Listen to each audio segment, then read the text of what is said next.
Thank you very much, fellow Kenyans. I'm Babu Owino, Member of Parliament of Embakasi's constituency.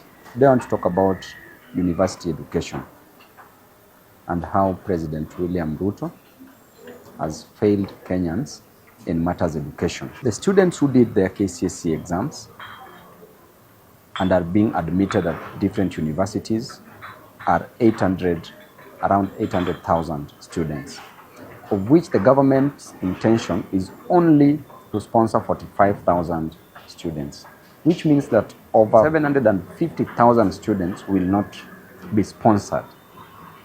The lowest course, that is a social science, is costing around 300,000 Kenya shillings per year, which means that a mama mboga in the village, a boda rider in the slums, a mjengo person in any part of this country must part with 300,000 Kenya shillings per year.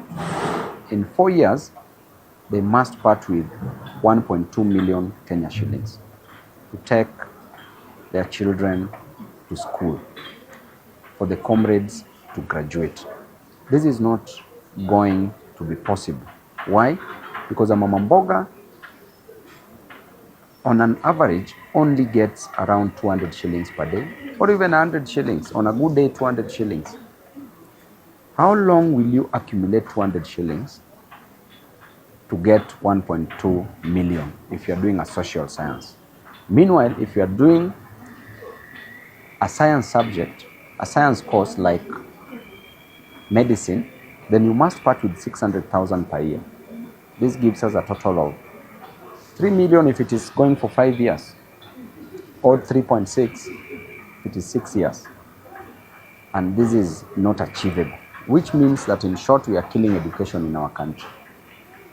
William Ruto himself is a product of a university. In fact, the other day, he even did his PhD and is now called a doctor. If you value that education that much, why are you destroying the lives of other Kenyans?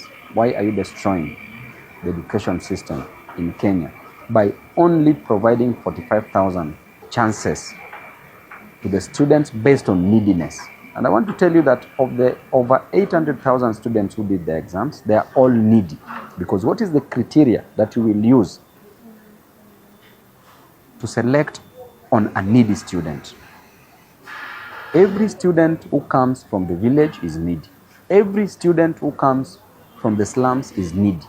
And there are those who are coming whom their parents were able, but some have retired, some have been sent away from jobs, some have passed on. These are needy cases. Therefore, this idea of only selecting 45,000 is not viable at all. The other day, we saw our students rushing to help offices to apply for this scholarship, to apply for help, and you saw the system was down. And that can clearly tell you that the government is sabotaging the education in our country. During elections, you don't hear of the systems being down. When education is involved, the systems are down. Our students are sent back to Huduma centers. At Huduma centers, they are also told that the systems are down. So which means there's a big problem in our nation. And if Ruto himself was a beneficiary of boom, during that time there was something called boom. This boom was a grant. The students were not repaying it in terms of a loan because it wasn't a loan. There was no help during that period, but he benefited from it together with Gachagua, and that is what has made them who they are today. That is what made them steal elections. And I can tell you guys clearly that you need to sober up. You need to bring this house in order. You must recognize these children, and we must know that it is only education that will salvage these students from the bondage of poverty, from the shackles of poverty.